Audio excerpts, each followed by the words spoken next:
first grade. Free kick in at the goalkeeper. Long shot attempted. Oh!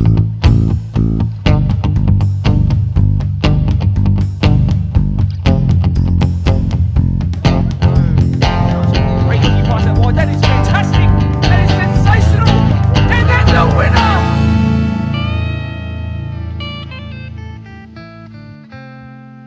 Good morning, everybody, and welcome back to the Blacktown Football Hour podcast. I do believe this is the first time I've ever done an intro recording before it ticks past 12 p.m. So there you go. Good morning for the first time. I'm back in my own home studio today, and I'm excited to bring you episode 17 of what is everybody's favourite hour-long podcast in relation to football, in relation to sport. It's the best podcast in the whole world, and it's so great to see our viewership growing week on week and interest in all of our competitions growing with every passing episode. So thanks everybody for being here. If you are on YouTube or you're on Spotify, please do sort of turn your notifications on so you know exactly when the podcast goes live. Or you could check, of course, onto our Facebook pages and turn notifications on there so you know exactly when the posts go up. Spotify in particular, you can also suggest and share with your friends, and on YouTube you can leave a like, so let us know that you're enjoying what you're seeing, enjoying what you're hearing. Of course, you can listen to this without the visuals and you'll still get by for 95% of the episode. So let's get into everything we need to talk about. I'll let you know what to expect from this episode. We've got results to go through, of course, and so let's go straight into those results. So the only game that has gone ahead in our all-age women's competition since we last spoke, and in fact the last time we spoke it was a throwback to June, the end of June, 25th of June to be exact, on a Sunday. There's been one game. Rydalmere on their synthetic played against Holroyd, and it was a very entertaining 2-2 draw. Nothing happened in the Deploy Premier League 2 either, but in the Deploy Premier League 1, 5 goals were scored by Parkley against Riverson Schofields in the match of the round. Workers were able to host Doonside on Tuesday night in a critical game to finish higher in those finals position in the PL1. And for the away side, the Hawks visiting, getting a 2-1 win, a huge one for them. So, as I mentioned in the last episode, there's only 3 points separating first and third. At the time, that was Ponds and Doonside. Doonside have now gone equal top of the table with the aforementioned Ponds. So, very tight, very close. Of course, they've played the most games in the competition so far, but you have to win every game, and win every game they are very much recently. So, incredibly interesting end to the season we're going to have in the Deploy PL1. And of course now I can give you the highlights from the match of the round game. I'd like to also, just before we go into that, Ryan Hoffsmith, remember the name. 16-year-old on debut. He's done well tonight. Bring him down, but slow him down. And then the shot by Joel Craig. It had to be the first, and it had to be on target, and it was neither of those things.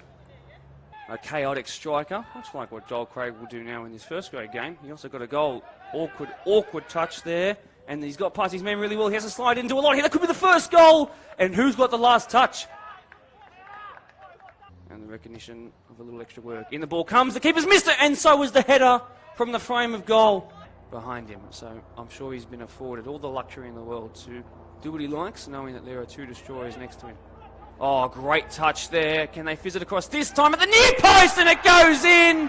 Caught out a hapless goalkeeper and puts Parkley 1 to the good.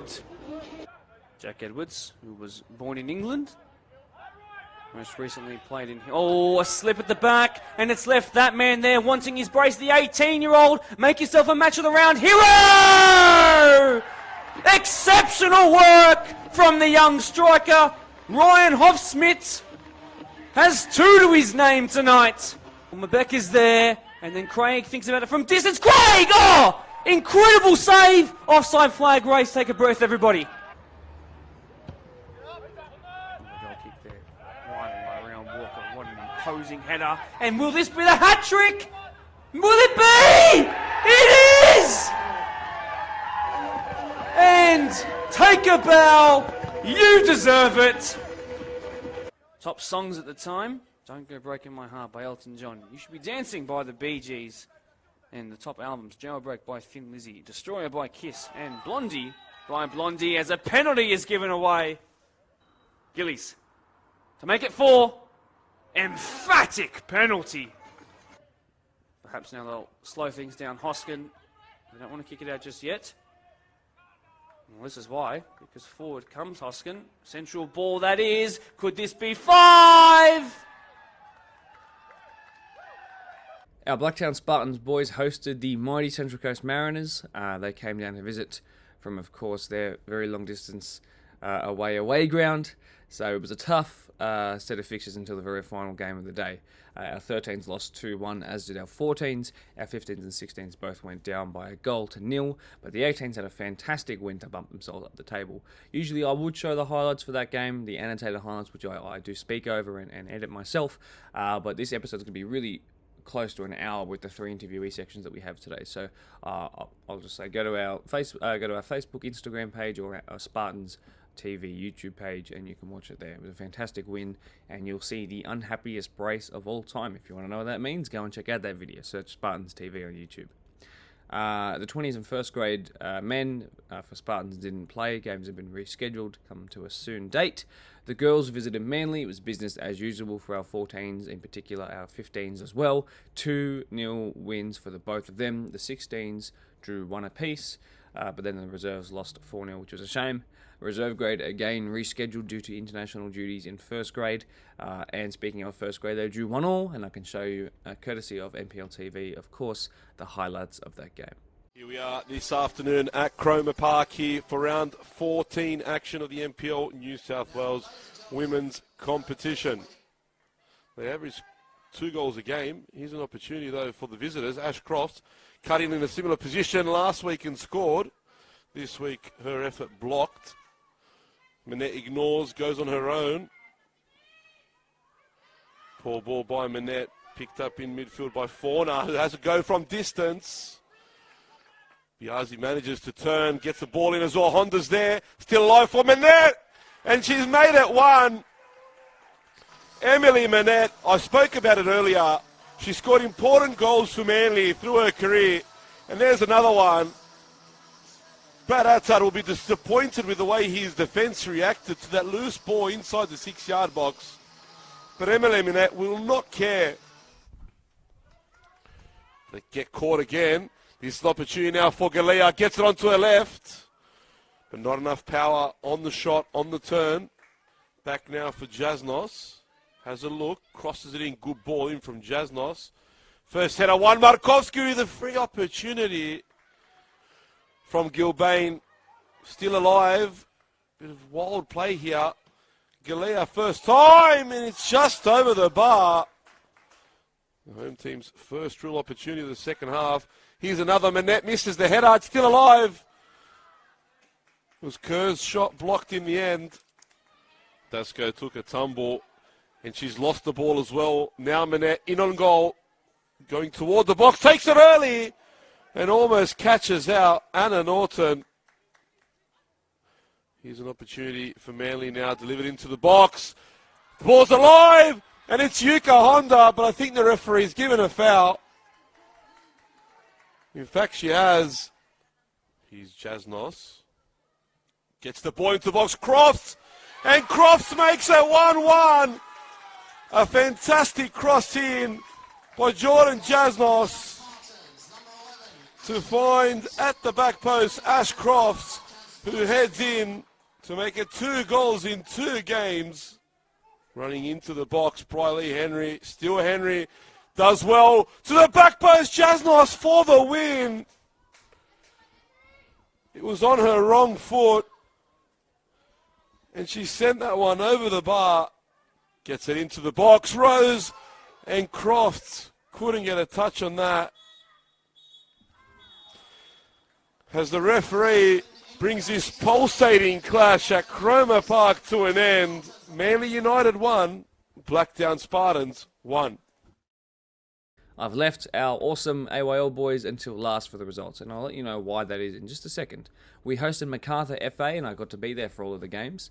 Unfortunately, our 16s didn't play because Macarthur doesn't have a 16 side. Our 13s started the day with a thumping 4-0 win. Our 15s won it late to get another win to add to their tally, which is great.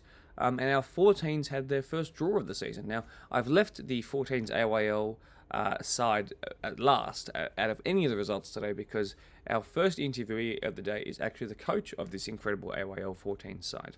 His name is Chris Dalkeith. Now, if you're a Premier League fan, you'll know exactly who that is. He's Pons' exquisite, work rate oriented, and also set piece taking right back. But he's dabbled into coaching in recent years. And he's taken this side from a very young age, and he's progressed them to where they are now, and they're uber successful, and they're great to watch. And even though they got their first draw against what was a bottom of the place team, they are awesome to watch, and they've got a big rest of the season ahead if they want to finish in first, which they are tipped to do. In terms of they've got distance on second place, and the final series you'd expect them to do well as well. So, get to know Chris Dalkeith, a young coach with a forward-thinking philosophy about how to do things, and if someone who wants to commit and do coaching long-term, I think he's got a big future. So, stick around for that. That'll be up first. And now, speaking of Premier League and Ponds, and that's his team, of course, when he is playing, for the first time this season, Workers and Marayong actually finally feature on the Blacktown Football Hour podcast. I've been trying to get them on for ages, but things have interrupted. I was sick, they were busy, this and that. But finally, they're playing this weekend, and we've got both of them on. That will actually feature, that means we've featured every single one of our clubs this season, bar Polonia, I do believe. But there was other reasons for that. So it's been a great effort from everybody to get involved and be here on the podcast. So yes, finally, Workers, and I asked them a tough question. You know, we've given plenty of time for teams to watch the podcast and get used to the regular questions. But I asked them the questions that you guys, especially Premier League fans, would want to see. So I asked Workers about their off-season transfer business. I asked Marayong about their poor start to the season, and I have a very interesting fact that I threw on them in the interview in regards to their form against the top four teams. So the other top four teams around them, they're in third. So first to fifth, they're in third. It was awkward. It was a little bit of a, like everyone just, the air kind of changed. It's the feeling in the air kind of changed for a moment. So, but they answered it really well, and they've put it to the rest of the competition that they're back into their best form. So they're certainly ones to watch out for. They'll be facing this weekend. I unfortunately won't be there to commentate it, which sucks because it means I've missed 2 games all season, and they both feature Marayong, so I'm not really learning about Marayong all too much, which is something I don't like. But they will feature in another match of the round in a couple of weeks, which is great. So be there this weekend, Saturday 6 p.m. I'll be watching along from wherever I am, but I do go on leave, in fact. So, without any more hesitation, I introduce to you now AYL 14's coach, top of the table, clear by a couple of points, tipped and primed and ready to take it to the rest of the competition for the rest of the season and into final series, their coach, the brilliant Chris Dalkeith. The BDSFA has a AYL representative team all the way through from 13s to 16s, and one team in particular, our 14s, have been uber successful this year. And I'm here to talk to their coach, Chris Dalkeith, who's very kindly joined me after a later shift at work and come here, which I'm very grateful for. But he's also a player for Ponds, who are sitting very recently up at the table in the Deploy Premier League 1, our premier competition from our 10,000 members here at the BDSFA. So very grateful that you can join me here. I do appreciate it quite a lot. We'll talk about juggling a player career and coaching career, where he aspires to be as both a player and a coach, and everything that happens in between there. So my first question to you is in regards to your general interest in football. So you've been a great servant to the Blacktown Association for decades on now, and you're highly respected in now a coaching and a playing capacity. So tell me how it all started. Where did your interest in football, soccer peak? Was it as a 3-year-old, 4-year-old, that sort of thing? Well, thanks for having me on. It started for me back when I was 8, 9 years of age, just playing local grassroots football. I was actually for the local club Doonside Hawks, so I pretty much spent good 10 years or so there. And then after that, sort of ventured off into rep football after that. Sort of had a bit of a spell with Mount Druitt Town Rangers, who are one of the clubs I played for, and others like Spirit and Spartans as well. And then after that, commitments outside of football took over, so then, had to take a break from playing and sort of focus on my career, and got the interest into coaching after that, and sort of went from there and learning off great coaches. For sure. Now, it's easy to say that not all great players, of which you're one of the most respected, if not probably the best fullback in the competition, but certainly it's not everyone's cup of tea to just walk straight into coaching. And the best sort of players don't also make the best coaches as well. So that old saying, if you can't do, teach, if you have a wry smile at that, you don't apply to that. I think you can do both. So why don't you tell me, what you sort of mentioned it there, but let's explore it a bit more. When did you sort of realise that coaching was something you were certainly interested in, and what was the first sort of coaching involvement you had? Well, great question. So it actually started when I was, doing academy training. So back when I was 13, 14, I was part of a couple of academies, and in those academies, the coaches I was under wanted me to take more of a leadership role with the young kids. So it was like 5, 6, 7-year-olds that they were bringing up through, and sort of took on a leadership role there, and that's sort of when I got the feeling of coaching.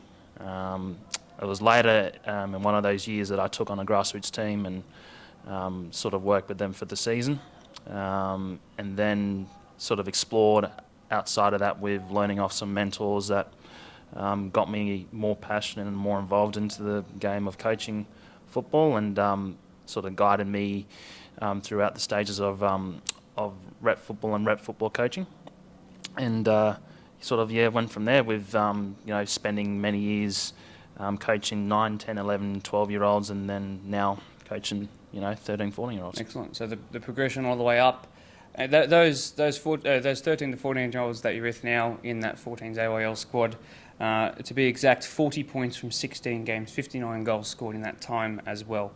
Now, from what I've seen in our Match of the Round games for Ponds, your play style as a player is built on relentlessness, and it's hard work, and it's running constantly until the final whistle, even if you guys are up by a pretty amount of goals. So why don't you clue us in on what your coaching philosophy is now? Is it the expectation is to sort of replicate what you do on the pitch? Is there a desire to be supremely fitter? Is there a desire to play a certain style of way? Is there a team chemistry, and that's one of the reasons why you guys are such a well-oiled machine? What is it about your team that's got them to where they are now?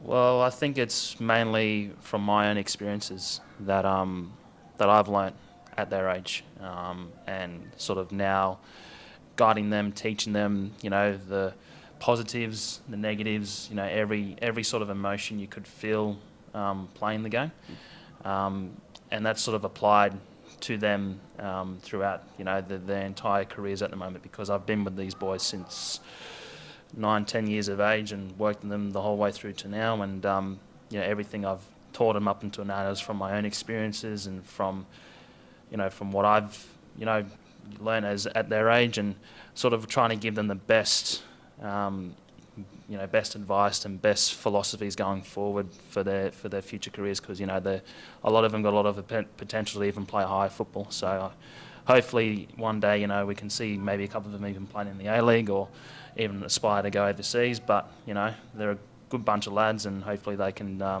continue the good work they're doing at the moment. Now, we mentioned that they'd scored 59 goals in the less than 20 games that you've played so far, which is incredible. But is there a particular, let's break it up into attack, midfield, defence, right? So what do you think actually is the where do you reckon most of the quality comes from in your side? Well, I think the quality is all around. I have a lot of faith, a lot of confidence in players doing their roles, players doing their job, regardless of where they play. Like, if you haven't watched our games a lot, there's a lot of rotation. So not one player will play one position, and this is applied to majority of them throughout even SAP. So where a lot of the time it was just getting them exposed to, playing as a forward, playing as a defender, a couple of times even if they wanted to have a go on as goalkeeper, just getting them open to what they would find the best fit for them. And even so now you can even see that, not one player plays one position all the time. Like, there's rotation with forwards playing as midfielders playing as backs, and then you can even see it throughout the game where one player might, jump out of their position to just fill another's position and then rotate back. Like, there's just that connection that they have very well that has got them to playing the best football they can in the league, and I think we're the best team at the moment going forward, and hopefully they just continue that. That's all I say. Yeah, for sure. A bit of total football can't hurt. Being able to fill in everywhere, it means if you ever get a red card, you can shuffle around and you'll certainly be fine. In terms of what you've taken into coaching now, and you've spent a lot of years playing, and you've probably played under a lot of coaches as well, what kind of what points in your playing career have you noticed something from a coach, or maybe something from training, a certain mindset that one coach has had that you've sort of gone, yep, I want to use that, or yep, I'm going to incorporate that into what I do? Well, yeah, like I've had all sorts throughout my career. I've had the good eggs, the bad eggs. I experienced, what it's like to be, in a good team where there are good vibes, and the opposite where there's, bad vibes. In one season, I can remember that, we were in a team. I was in a team where, we were dead last, and the chemistry itself was, there was no chemistry at all, and players were playing for themselves. And as much as we tried to bring that chemistry, sort of midway through the season, it sort of wasn't there to be worked with. So, I just sort of use those experiences and those memories to sort of drill down into the boys that, this is where you want to be, and this is where you want to go forward. And if you can play in an environment where, there's good cohesion amongst everyone, from not just myself, but for every single individual player to even, outside of football as well, with family. I think, you can make a good team work, and it just proves that with the boys at the moment. So I know it's certainly hard at this level because parents are just, as you mentioned, their parents are just as involved in, what decisions their kids make at this age in terms of sport. Football, of course, no different. So it's another thing you got to sort of juggle, is the expectations of play time and performance, and how you treat, developing kids. And I'm sure it's difficult, but it's something you obviously taken the right approach to. And yes, of course, everyone's had a bad coach or a team environment where they haven't enjoyed, and you obviously aim to do the polar opposite. So I want to talk as well about expectations then, and that's something that you probably communicate at the start of the season, and you manage that throughout. Are you the kind of coach who takes each game as it comes, like you prepare for the next game, or are you looking ahead 3, 4, 5 games at when you're playing number 2, number 3 in the table, and you sort of, are you more of a long-term or sort of short-term planner in that sense? So with that question, we sort of set our expectations at the start of the season and pre-season. So, we had a big debate, big conversation about, what my expectations were, and sort of opened the floor up to the players as well, because they have as much in the say as what I do. And sort of went from there with, we worked hard in the pre-season, stuck by to our principles, stuck by to what, we were, best at doing. Took that through into pre-season games, which to me personally was probably the best experience, so far, even into the season, because, we were beating NPL teams. And surprisingly to them, they weren't expecting to, play the way they did against NPL teams. And it was very pleasing to see that they could go into the season with that confidence. So then it came to, playing the first probably half fixtures in the year. And, we had one bad game, or not one bad game, but one game where we had 7 guys out with COVID. And unfortunately, we lost that game just by 1 goal, but still the effort those boys put in that day was superb, and I couldn't be prouder of them all. And then from there, we went on a roll with winning 12, 13 games straight. With keeping those performances consistent, and then just taking one game at a time, and not getting ahead of ourselves, and sort of just sticking to our principles, sticking to our positive vibes and what we're good at doing best. And that sort of replicates from everyone at the moment in the team. I've heard a lot recently at the very, very highest level where, internationally, where coaches have actually, part of their philosophy is actually talking to players and wondering and asking them, what subs should we make? How should we approach this game? How should we defend this player? So it's interesting that even at this level as well, you're happy to, and to young guys, you're happy to open up that conversation, and what do you expect, and what do we want to achieve, and perhaps even how do we sort of want to play, proactive or reactive, this and that. So very interesting that, and I'm sure that's why it's part of the success.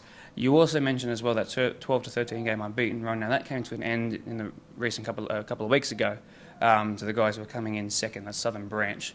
Now, in your playing career, you're used to it with at least Pons now in the last couple of years being pretty much unbeatable. And I hate to bring up a sour memory, I'm sure, but there was one time where you guys went undefeated for an entire season, and then it came to the very last game of the season, the most important one, and it didn't go your way. So and I'm sure I'm not looking at you because you might look at me back, but I'm sure there's a smile, a wry smile across your face, and I know that would be difficult to deal with. Now you've experienced that, which is helpful in terms of the coaching side of things. So you're coming up against second into the final series, let's say, in Southern Branch, and you've beaten them once, they've beaten you more recently. How are you going to approach a game like that, where realistically you guys are the front runners in this comp, and make sure that the boys are ready for that mentally? Well, for the boys, I think it's just putting fire in their bellies. Again, a team like Southern Branch, and even goes back to the previous season, they were always probably one of our tough competitors, if not the tough competitors.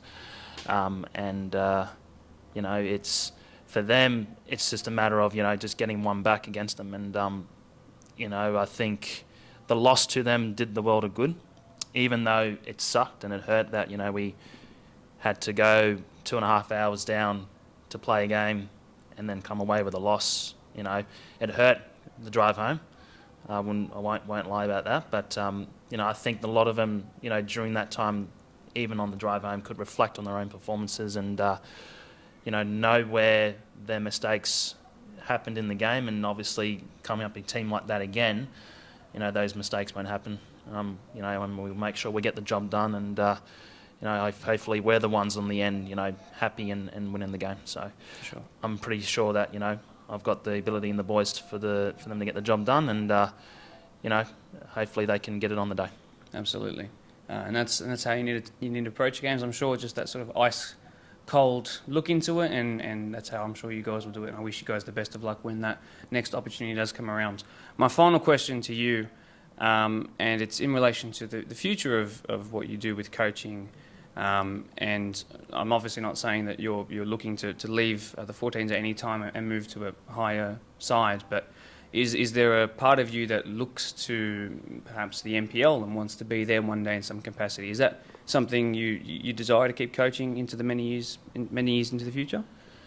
Well, yeah. At the moment, I'm not sure what the future looks like for myself with coaching. I'll sort of just stick with what I'm doing at the moment and just focus on the job at hand with the team I'm currently looking after, and sort of reevaluate things at the end of the season and see what I'll go from there. But look, up until now I have enjoyed coaching, and it's even reflected on the team today that I'm looking after, that the hard work begun for them back at 9-10 years of age, and the many hours and the commitment for the majority of those players that have been with me and know me for many years now, and can take my hat off to them, because they've worked hard, very hard up until this point, and they should be proud, and their parents should be proud of them as well, and hopefully at the end of this season we can walk away being champions, and we deserve to be champions. Like it takes us back to even last year, where it was unfortunate that COVID cancelled the remaining season, and we were in the same position as last year. And hopefully this year it can be redemption for the boys to get what they deserve, and hopefully they can do themselves proud and do themselves one better, achieving something for their lives personally. Absolutely, perfect way to put it. In every way that you could even write that, the way you answered that was perfect. And I'm sure if they do watch along and get to this point, they'll be really happy to know their coach fully backs them. And has for a number of years now, as well as the parents. So thank you very much for being on here. Really do appreciate it. Insight into how you do things and how you've sort of crafted your craft. And I can't wait to see how the season ends up for you guys. You guys are, with no disrespect meant to anybody else in the AYL, you guys are front runners, and it's been great to watch you and give updates to our audience who watch the Blacktown Football Hour podcast on how well you guys are doing. So best of luck as the run into the finals goes on, and can't wait to see where it ends up. Thank you very much. Appreciate it. For the first time this season, Blacktown Workers feature on the Blacktown Football Hour podcast. It's great to have them, a team who were in transition last year, then had a big off-season as well, and were flying out of the blocks, and now they're doing really well, and they will be one of our finals contenders this year. It's great to have two forwards next to me who have been with this club for a long time, and here to finally talk about what changed to make them for the better this year. And I think it's going to be really insightful for you guys. So I've got a whole bunch of questions here to ask And first of all, thanks very much for coming in on a Monday night. Thanks, Thank you Mark, very for having us. Yeah, thanks. Cheers. Appreciate it a lot. So, my first question is probably the one that most other Premier League players and coaches will want to hear from you guys and your perspective. So, there was a big change in terms of the personnel playing staff in the off-season. Yep. A lot of them came from one club in particular, big influx from there. Brendan, I'll start with you holding the microphone. How quickly did you realise that this new batch of players that you came in, that came in, were going to make a big difference this season? I think it's the quality that they've brought, that they've always had over the last few seasons, especially when we played them back in 2019 Grand Final. Majority of those players played in the Grand Final, so props to them for winning it. But you could see the quality from them, and knowing them for a lot of years, what they would bring to the club. So it didn't take them long to gel with a lot of the players and bring their star attributes to the team and help us get running straight away. In terms of the rest of the squad, I'm sure that not all players just up and sort of left after the new batch came in. So have they sort of moved into a reserve and shifting in and out of first grade sort of role? What happened with those players? Oh, basically whoever was still with the club, is still fighting to play first grade and playing with reserve grade. It's wherever we can mix in the best players and find the right gel. That's pretty much it, really. The guys have built their bonds together, built their relationships with the team. It's a very, very close team, like the closest I've ever seen a team like I've ever played in before. So a lot of the guys will come in and out, but they're always happy to help regardless of what we're playing reserve grade or first grade. So from a coaching perspective, I think gelling is so important, and to change fullbacks, midfielders, a winger, like we were just talking about, it can be hard to maybe see, is this going to gel straight away? Compared to last season, where it took until the match of the round, which you guys had at Labour at home, where you guys pulled this great performance out and then went from there, you started this season really from the first couple of games a whole lot better. So how did you sort of coach them into, yes, new faces, but let's hit the ground running this time? Well, it did take a bit of pre-season training, and obviously a couple of new coaches coming in as well. We've got a very good coaching team now that's helped me. I've been there for 2 years by myself. So Michael Hawthorne and Darren Graham's come over to help, and we've sort of like built a really good relationship with all the players. And any one of our 32 players can play first grade, and that's what we've told them at training. And that's actually happened. A fair few of the boys have stepped up and played first grade. So yeah, it was just probably from pre-season training. We started well, and we saw who was playing where, and so I just gelled everyone into both teams really. Yeah. From a coaching perspective, again, when you've got two other people that you're working along with, Yep. that can be difficult sometimes to split roles, and everyone sort of knows where they stand. So you working with two other guys, how has that been? Has there been any issues at all? No issues. No. I've known Darren and Michael for probably 10, 12 years now. I as assistant coach with Michael back in Spartans in under 11s and 12s. So I've known them for a long time and respect them well, and they're very good coaches, and they're teaching me a lot too. But no, there's been no issues, and the boys that have come over from another team everyone's gelled in, and there's no animosity at all in the whole squad, and it's been really good. It must be really positive. You mentioned being with the 11-12 Spartans, with one of your other. I think you guys just scored behind us, so the 21s have just gone ahead. Yeah. We're here at Blacktown Football Park recording, so we just had to make sure that we knew who'd score. So congrats to you guys in the moment. But just back to what we were saying. The big sense of change in the playing squad, but the fact that you guys already had some pre-existing chemistry and also working together as coaches must have really helped. So that's Definitely, definitely. And like even from last season, like we were pushing for a semi-final spot in first grade. I'm pretty sure our reserves were in finals contention anyway, and then obviously COVID hit. But it's sort of like gelled on from then with the extra players that's come over. We've definitely gelled well together, and we've definitely starting to play some good football now. Now you mentioned there having a squad that was good last year. I think the squad is even more capable of doing that this year. You've also had big results against established teams who've been doing it for a number of years now. I want to ask you, Brendan, because you're on the pitch each week and you see it up close.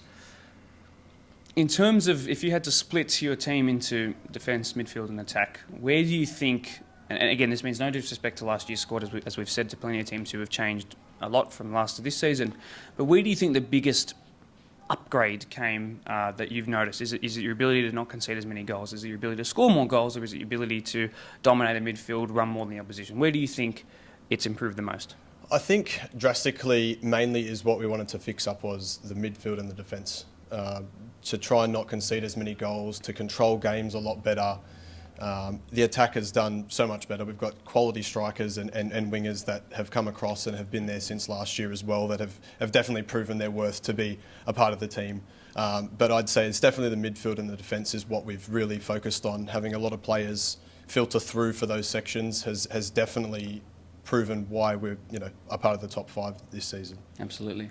Now you guys have played Marayong, which is the match of the round game this weekend, and you've beaten them. And that's something that a couple of clubs, maybe a couple more clubs would have expected to beat Marayong, have beaten them this year.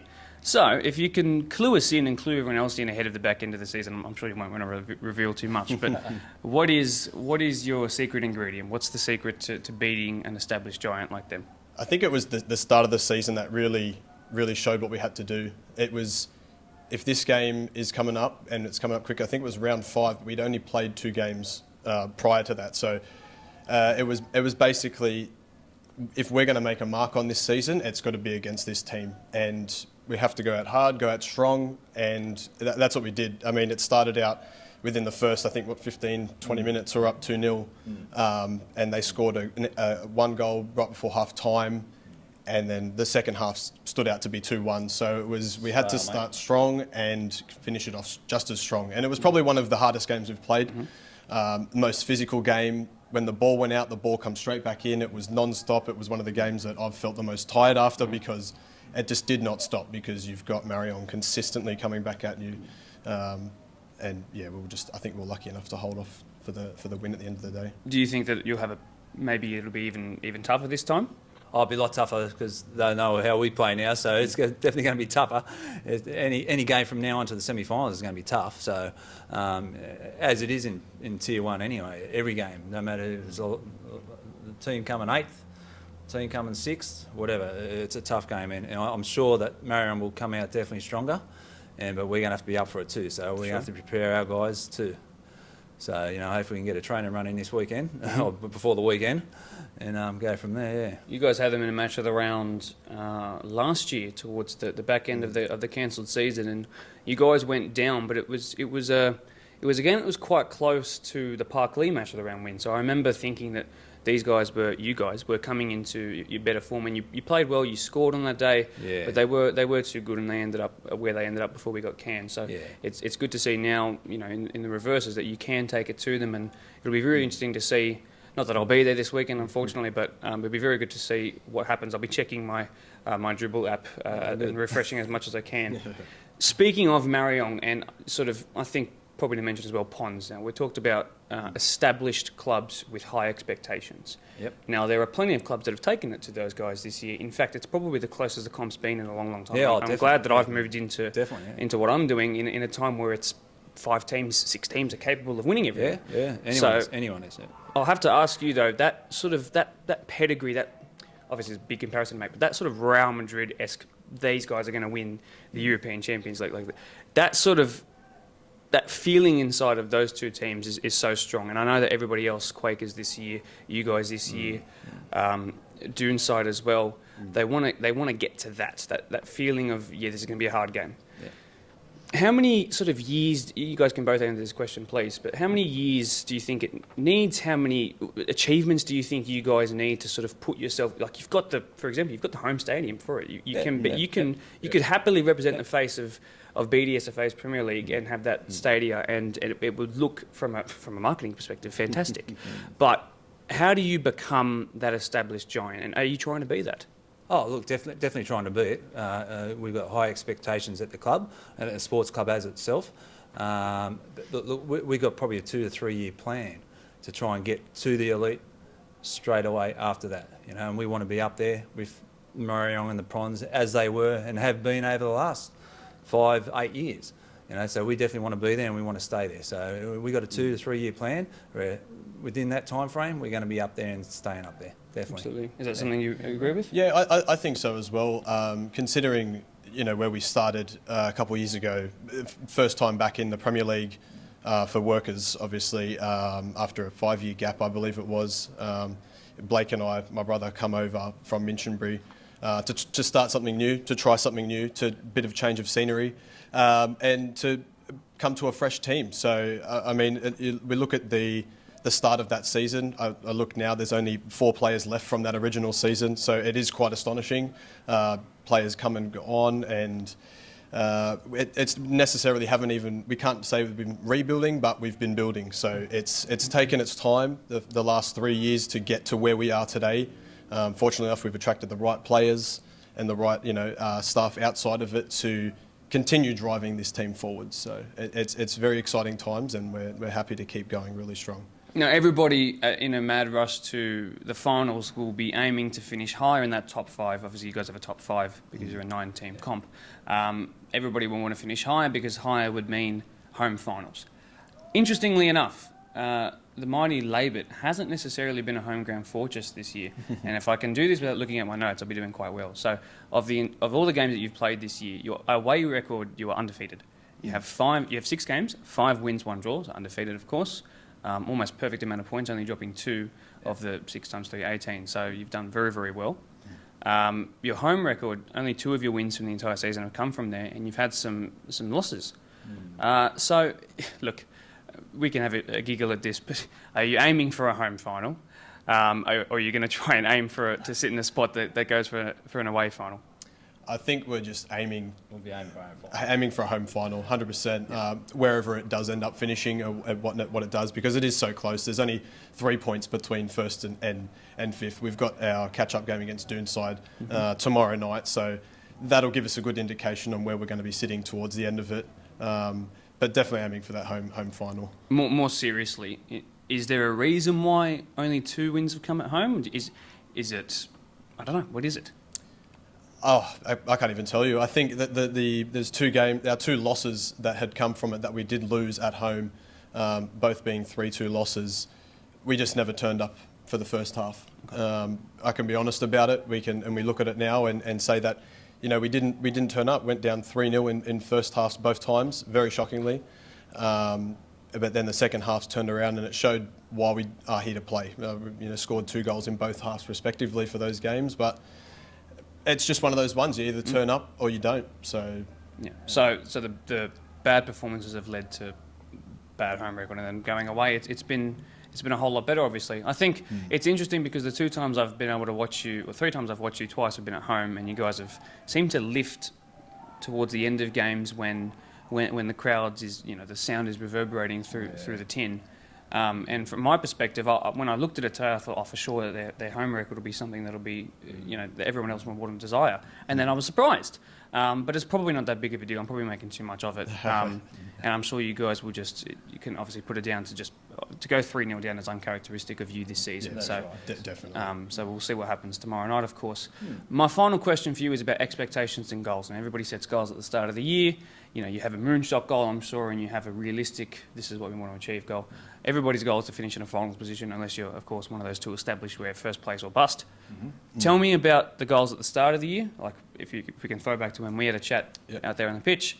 And then I want to talk about readjusted goals throughout the year and knowing that you're able to beat the big clubs, able to beat the small clubs, you're consistent throughout, like you're not sort of Robin Hooding or reverse Robin Hooding, if you know what the phrase means. Tell me about the start of the season expectations and what they are now. The start of the season expectations were to make finals, build on what we started in the pre-season with the teams and the boys. So it was to make finals, and then you look at it now.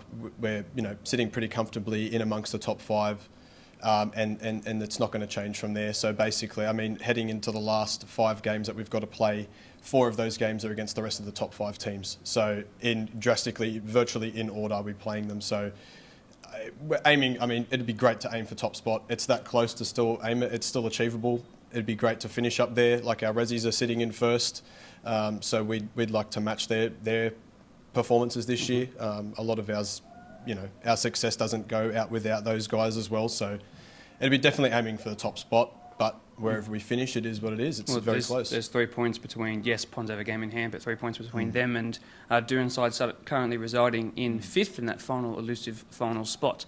Yeah. In terms of being able to manage expectations and managing a dressing room, like you said, it's still players that you're getting used to. Half the team, just half the starting 11 are players you're still getting used to. Some of them you've known for a long time, some of them you're blood related to.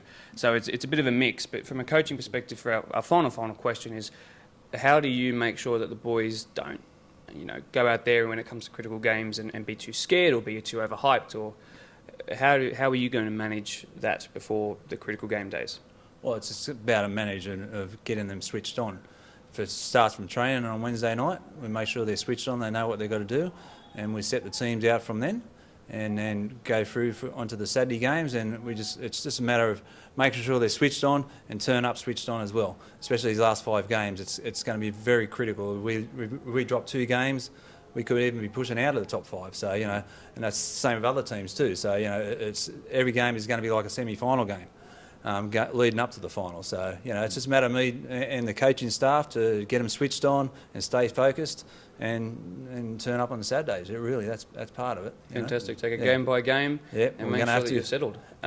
Fantastic job, especially coming in for both of you guys. A debut on the Blacktown Football Hour podcast. It's been a pleasure to have you on finally as we head towards the back end of the season. Really do appreciate it. Thank you very much. Go and enjoy the rest of the games outside. Good stuff. Cheers. Thanks, mate. See you then. Too easy. For our final segment here for episode 17 of the Blacktown Football Hour podcast, I'm joined by Mervyn Chakal and Kevin Guerrero from Marayong, the uberly successful BDSFA Premier League 1 side who have shown us all in recent years what it takes to be and stay at the top.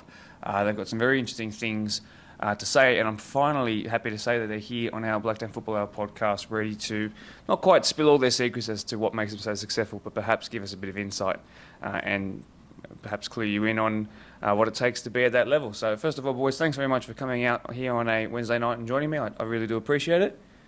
Good to have you all here. No worries, thanks, Mark. Thanks for having us. So, like I said, the most successful team in recent years for our premier competition of all of our 10,000 members, and that's a really commendable thing. So congrats to you guys.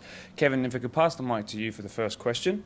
I want to know about your relationship with the squad, not just obviously your first grade, but throughout all the grades that you have.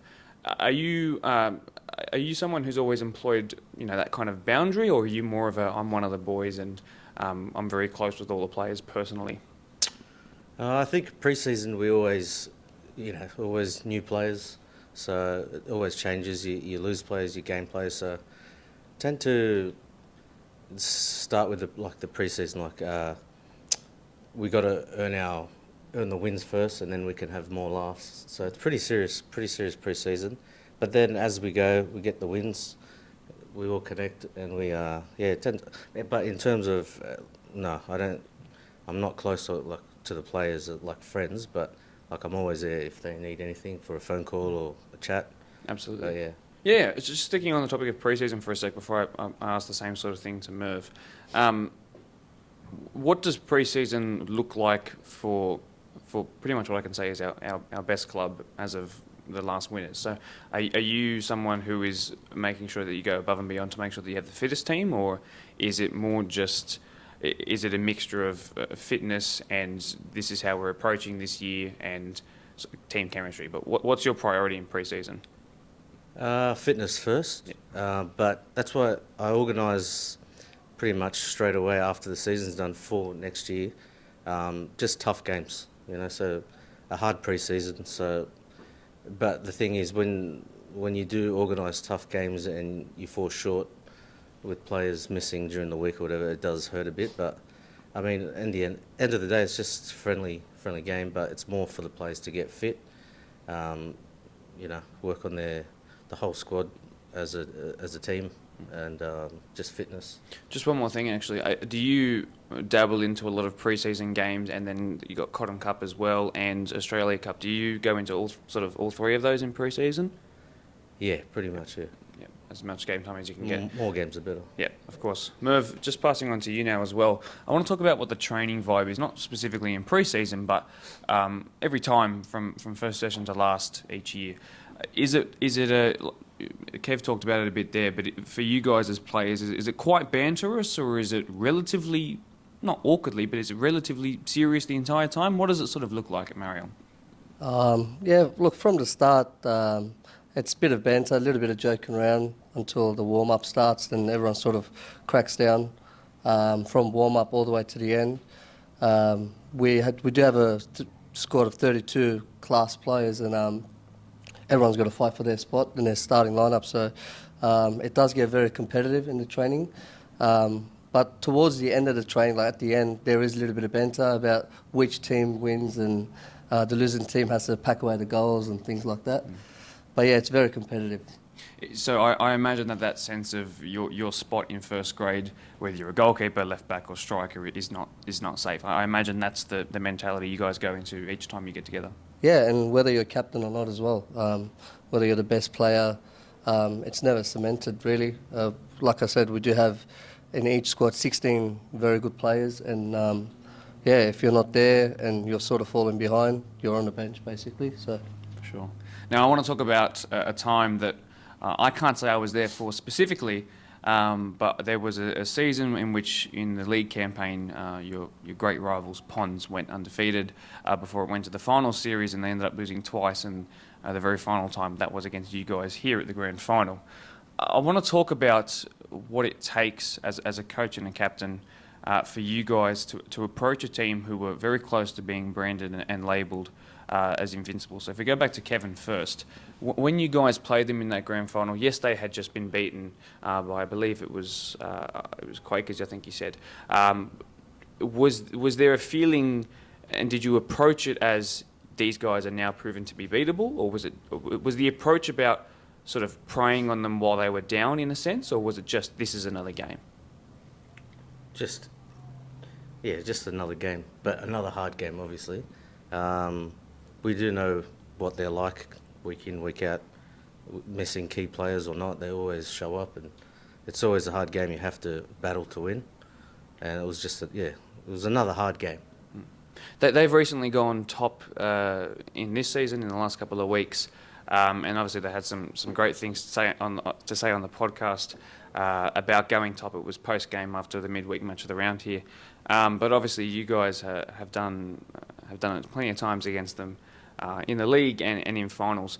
Is that something do you guys relish in knowing that you're coming up against what is basically the second, if not the best team? Do you guys enjoy that experience? Yeah, I think it's like a derby game.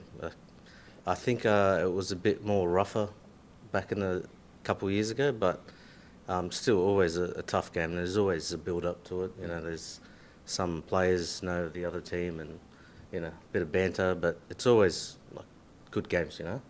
Merv, from your perspective, if we just cast our mind back for 1 second to that grand final, knowing that they had just been beaten, did you guys take your foot off the gas or relax for a second, knowing that they had gone down in one game, even though they were back in the grand final, or was it, this is a grand final, it's business as usual, this is how we go about it? I think from memory, we had beaten them in the major semi-final, and they had to play Quakers Hill, so they beat Quakers Hill coming into the grand final. But during the season, when they defeated us, I remember it was at our home ground, and just going back in the days, Kevy was a bit unwell around that time, so it really hurt us. So going into the finals, we were very switched on, and not sort of getting revenge from them, but just going into the grand final, we really wanted to win, especially because they beat us in the penalties the previous year in the grand final. So everyone was really switched on, and yeah, I'm glad we got the job done. So talk to me about, as a captain and someone who's led Marayong to a number of titles in the last half decade, let's call it, what keeps you motivated? I know I haven't written this down, so you don't get time to think about it, but off the top of your head, what's motivating for you to come back here and do it all again? I think it's because every year the level of the game just gets harder and harder. Now you see the likes of Doonside Workers, Quakers being up there for a number of years now, and us and Ponds, like the quality of the competition's really up there now, so it just motivates you. Whether you win or lose, you just want to be up top. But that's the whole purpose of the game. You know, you want to win and keep winning.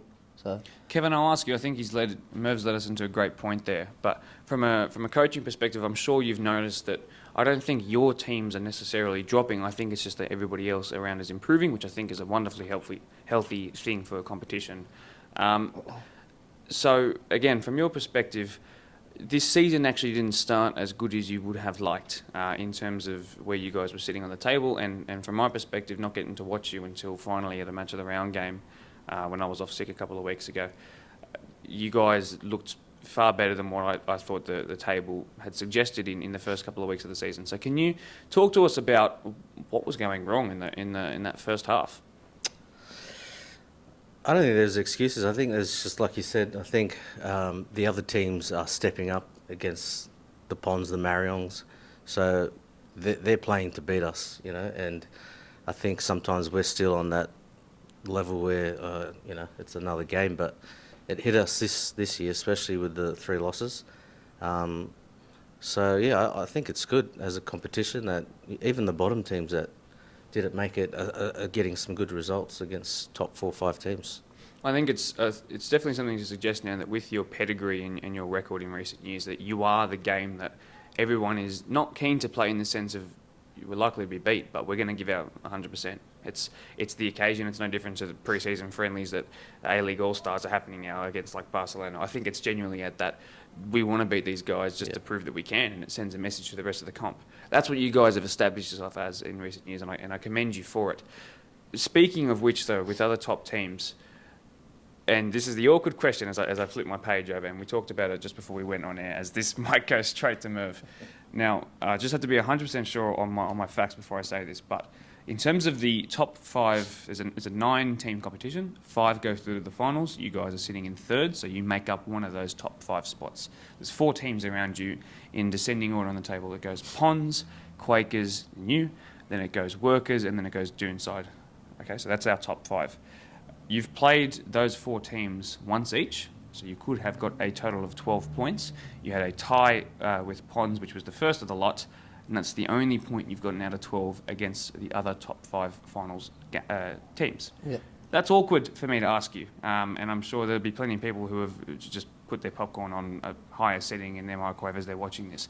But I want to know from your perspective, is that something that's bothered you? Have you even noticed that was a thing before coming on here? And is it something that's going to bother you the second you walk out this door? No, look, I was always aware of it. And you got to know where you're lacking. In terms of losing those 3 games and drawing, it was a good game against Ponds, but all 3 other games, I think it was just a bit of lack of training. But then again, no excuses. We should be going out there week in, week out, try to beat every team in the competition. But yeah, again, I think not many excuses. It's just that we weren't good enough on the days, and when you're the champion side for likes of Marayong and Ponds, every week the teams are going to come out there try to beat you. So and so they have as well. So props to them. But we still got to play them each. So and we are on a good form at the moment, scoring some good goals, creating chances. And we're going to win the grand final. Like, that's what we're going for. So, yep. Well, one of my questions coming up was about expectations for the rest of the season and into the grand finals. But it's good to know that your minimum expectation is a grand final win. I'm sure the actual expectation is to win it comfortably. I do want to talk about the run into the finals, though, for this back end of the season. Now, we've got a couple of match of the round streams left. One this weekend, which you guys are featuring in, and then one that's also just been recently announced by the BDSFA coming up in the 3 weeks after this. So it'd be good to have you on for 3 times to be able to assess how you guys go and learn more and more about you. I do want to know, though, this is a very difficult run into the finals for you guys. Having to play every other top 4 team again that's huge. You've already played ropes twice from memory, so you guys got to play everyone again, and that's probably the hardest run-in. Are you concerned at all as to where you finish in this top 5 now that knowing that you had a poor start to the season? Does it concern you at all where you finish? Or is it just a case of we'll just keep going as good as we can? Once we get to finals, we'll do what we always do. Look, the goal is to finish top. So we do have Ponds to play. although we got to rely on them to lose another point from another game. But the goal is to finish literally right up top. We do know it's hard games coming up, but then again, that's a good thing for us. We just got to keep winning and be consistent going towards the end of the season. And if we can defeat all those the top 4 teams, the 4 teams in the top 5 in the competition, that's good for us. You know what I mean? So it's good to have those hard games going into the finals because you're going to play them anyway. So, Kevin, last question for you. Is there a team you do want to play in that grand final when we come here for our grand final week? Would you love to have another derby, or is it time for someone else? If we make the grand final, yeah, or any team, because Ponds is always a good game, and the other 3 beat us first round, so there's a bit of revenge. There's a bit of revenge to be done there. Yeah. So Marayong are here to do their talking on the pitch, but I'm glad they've been able to give us some insight into what's made them tick for so many years now and how they've gotten back to their best in recent weeks. But still, yes, with something to prove in terms of the other top teams.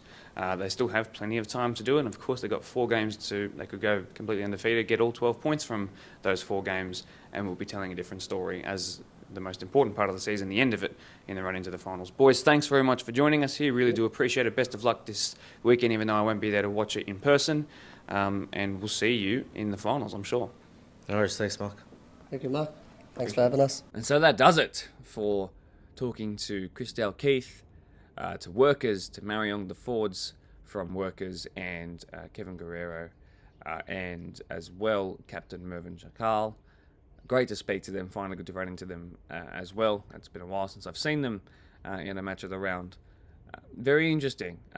What we mentioned about the top 4 and their record against them, 1 point from 12. That's, for their standards, they think that's abysmal. And I can promise you that when I did tell them about this, that they were very surprised, and they're very keen, and I think they're going to be very motivated to amend that. It's been put public now that they want to amend that, and they have to go out and do it now. So it'll be very interesting for the rest of this competition to see how that's going to look, and if they can bring it to a very good Workers side this weekend. So I will now show you our goal of the week. Jack Edwards, who was born in England, most recently played in... Oh, a slip at the back, and it's left that man there wanting his brace, the 18-year-old. Make yourself a match of the round hero! Exceptional work from the young striker. Ryan Hofsmith has 2 to his name tonight. It was a great goal. I told you to remember the name Ryan Hofsmith. He scored 3. They were all fantastic, all requiring a bit of individual skill and awareness, well beyond his years. Hard to think that he's 18. I'm 21. At 18, I don't even think I could move that quickly. So I can't imagine what I look like and move like now. So it's fantastic to see such young talent coming through and doing so well on the match of the round stage. I'll stop rambling on about Ryan Hofsmith now. I've done it so much in the last 7 days or so. So best of luck to Parkley for the rest of the season, and good on them for scoring great goals. Outside of that, I think it's time we wrap up the episode. So I'm going to cue the outro music right now. I'm going to say thank you very much for being here. Like, subscribe, share, all of the above. And I'll be back from leave in a couple of days. See you then.